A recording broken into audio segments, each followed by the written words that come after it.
疑惑四，約翰福音10章24節上，你使我們心裏懸疑不定，要到幾時呢？好多時候我哋心裏嘅疑惑同埋不信，係因為我哋唔肯認清事實，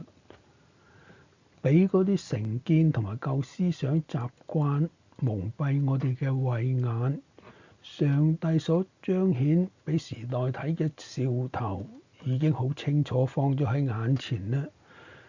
正就係好似當時耶穌一早已經清楚肯定咁樣將真理話俾嗰啲猶太人知，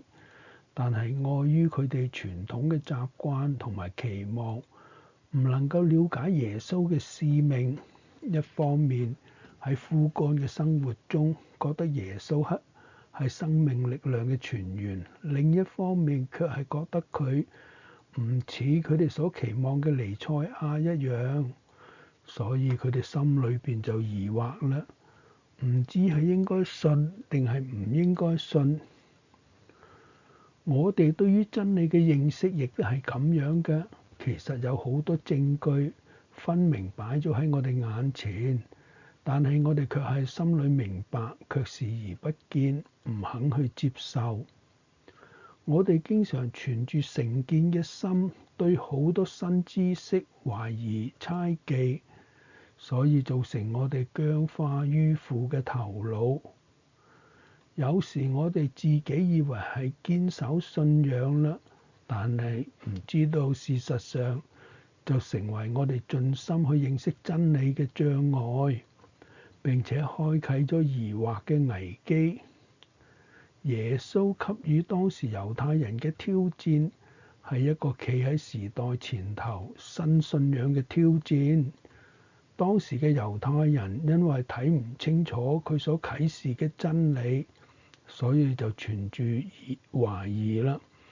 喺每一個時代之中，其實上帝都會俾我哋適合時代需要嘅新啟示嘅，但係我哋經常都墨守成規，唔肯大膽咁去尋求時代嘅預兆同埋啟示，所以心裏邊就猶豫不定啦。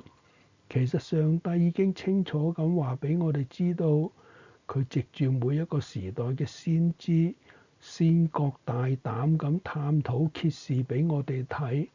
我哋卻仲係學嗰啲猶太人咁講，你叫我哋猶豫不定要到幾時呢？我嘅主啊，我深相信你嘅真理係千古不變、萬世永存，但係喺每一個時代中，我哋需要有更進一步嘅認識，求你賜俾我哋信心，